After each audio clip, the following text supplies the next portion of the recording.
Hər kəsə salam. Deməli, yeni bir smartfon axtarışındasınız, amma büdcəniz deyək ki, 500 manatdan yuxarı çıxmaq istəmirsiniz, bəlkə tələbəsiniz ya da sadəcə pulunuza qənaət etmək ağıllı qərar kimi gəlir. Səbəbiniz nə olursa olsun, əmin olun, tam da doğru ünvandasınız. Çünki bugün biz məhz Azərbaycan bazarında rəsmi mağazalardan ala biləcəyiniz ən yaxşı büdcəli telefonları bir-bir nəzərdən keçirəcəyik. Hazırsınızsa, başlayaq. Yəqin ki, ağlınızdakı ilk sual budur. Həqiqətənmi 500 manatdan aşağı bir qiymətə yaxşı, yəni donmayan, normal işləyən, özü də tam yeni bir telefon almaq olar? Düzünü desək, çoxları buna şübhə ilə yanaşır. Amma sizə bir söz deyim, bu icmalın sonuna çatanda bu sualın cavabının nə qədər qəti bir bəli olduğunu özünüz görəcəksiniz. Baxaq görək yol xəritəmiz necədir? Deməli, ilk olaraq ən büdcəli, yəni sırf əsas ehtiyaclar üçün olan telefonlardan başlayacağıq. Sonra 300-400 manatlıq qızıl orta dediyimiz segmentə keçid edəcəyik, haradakı əsl fürsətlər gizlənir. Daha sonra büdcəmizin yuxarı həddinə, yəni 400-500 manat aralığına baxacağıq və təbii ki, sonda hamısını bir araya gətirib yekun müqayisə aparacağıq ki, seçiminiz asanlaşsın. Və beləliklər ilk dayanacağımız 300 manata qədər olan telefonlar. Yəni, bura məqsədin maksimum qənaət olduğu və telefondan gözləntinin əsasən zəng, WhatsApp yazışmaları kimi təməl funksiyalar olduğu segmentdir. Və ilk modelimiz bazarda demək olar ki, tapıla biləcək ən sərfəli variantlardan biri Samsung Galaxy A03 Core, təxminən 180 manat civarında bir qiymətdən danışırıq. Bu, sırf alo demək. Mesaj yazmaq üçün bir telefon axtaranlar üçün həqiqətən də ideal bir başlanğıcdır.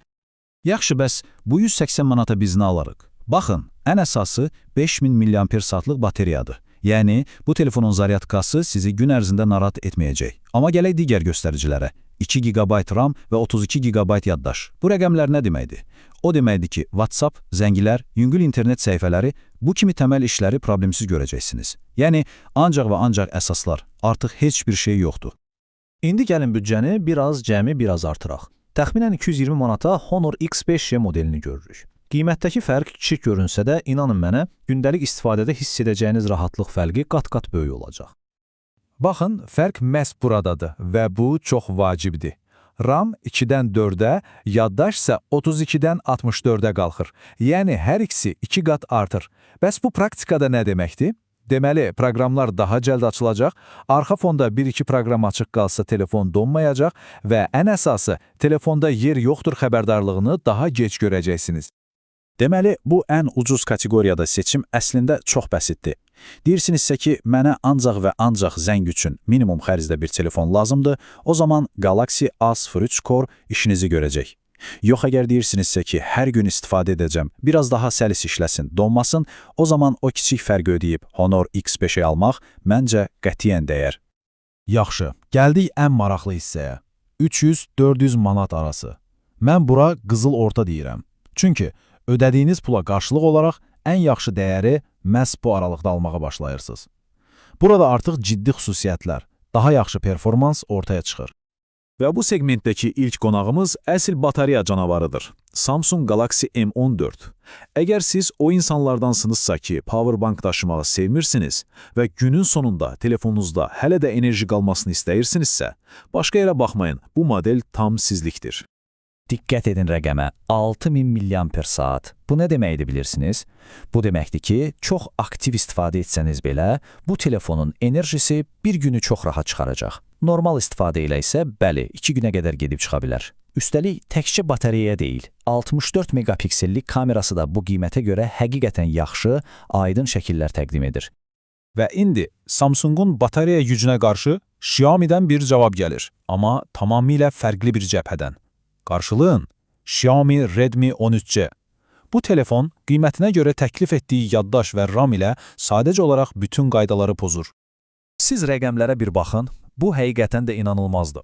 8 GB RAM və 256 GB daxili yaddaş. Gəlin aydınlaşdıraq. Bu o deməkdir ki, telefonunuzda istədiyiniz qədər proqram quraşdıra, minlərlə foto və video saxlaya bilərsiniz və telefon hələ də sürətli işləyəcək. Normalda bu cür göstərişləri biz 2 dəfə baha telefonlarda görməyə öyrəşmişik. Bu, əsl dəyər təklifidir. Yaxşı, deməli bu aralıqda seçim çox aydınlaşır. Sizin üçün prioritet nədir? Əgər cavabınız batareya və yenə də batareyadırsa, o zaman Samsung M14 sizin çempionunuzdur. Yox, əgər deyirsiniz ki, mənə böyük yaddaş, çoxlu RAM lazımdır, telefonum ildırım kimi sürətli olsun, o zaman Redmi 13C-nin təklif etdiyi bu qiymət-performans nisbəti sadəcə rəqibsizdir. Və gəldik, çatdıq büdcəmizin ən yuxarı pilləsinə. 400-dən 500 manata qədər olan aralıq.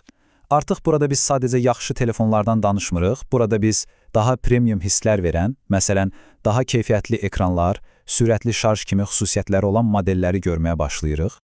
Bu kateqoriyanın ilk nümayəndəsi Realme Narzo N53. Bu telefon xüsusilə öz stilinə və görünüşünə önəm verən, eyni zamanda sürətli sələn istifadəçilər üçün dizayn edilib, nazik korpusu, cəlbedici dizaynı və sürəti ilə diqqəti cəlb edir. Baxın, bu telefonun əsas közürü nədir? 33 vatlıq sürətli şarj dəstəyi. Yaxşı, bəs bu nə deməkdir? Təsəvvür edin, tələsirsiniz, telefonun enerjisi isə çox azdır. Cəmi yarım saatlıq şarj ilə batareyanız 0-dan 50%-ə çatdıra bilərsiniz. Bu, həqiqətən də həyatı asanlaşdıran bir xüsusiyyətdir. Artıq telefonun yanında saatlarla gözləmək dövrü bitdi. Və nəhayət, gəldik büdcəmizin kralına. 500 manatlıq limitin tam sərhəddində dayanan, amma verdiyiniz hər bir qəpiyin haqqını verən model Xiaomi Redmi Note 14. Açığını deyim, bu telefon büdcəli sözünün mənasını demək olar ki, yenidən yazır. Sadəcə bu xüsusiyyətlərə qulaq alsın. Birincisi, 120 Hz Super AMOLED ekran. Bu nə deməkdir? Bu o deməkdir ki, ekran inanılmaz dərəcədə axıcıdır, rənglər isə canlı və dərindir. Sanki flaqman telefon ekranına baxırsınız. İkincisi, 108 megapiksellik əsas kamera. Bu qiymətə 108 megapiksel. Çəkəcəyiniz şəkillərin detallığına özünüz də inanmayacaqsınız. Və bütün bunlara əlavə olaraq 8 GB RAM, 256 GB yaddaş və güclü bir batareya. Bu paket bu qiymətə həqiqətən də bir möcüzə kimidir. Yaxşı, xeyli modeldən danışdıq. İndi isə gəlin bütün bu məlumatları bir yerə toplayaq və son döyüş üçün bütün əsas rəqibləri yan-yana düzək. Bu, yekun qərarı verməyə kömək edəcək. Bax, bu cədvəl hər şeyi özətləyir. Gəlin sürətli şəkildə üzərindən keçək. Mütləq minimum büdcə Samsung A03 Core. Əsas prioritet batareyadırsa, heç düşünmədən Samsung M14. Yaddaş və RAM sizin üçün şaxdırsa, Xiaomi Redmi 13C.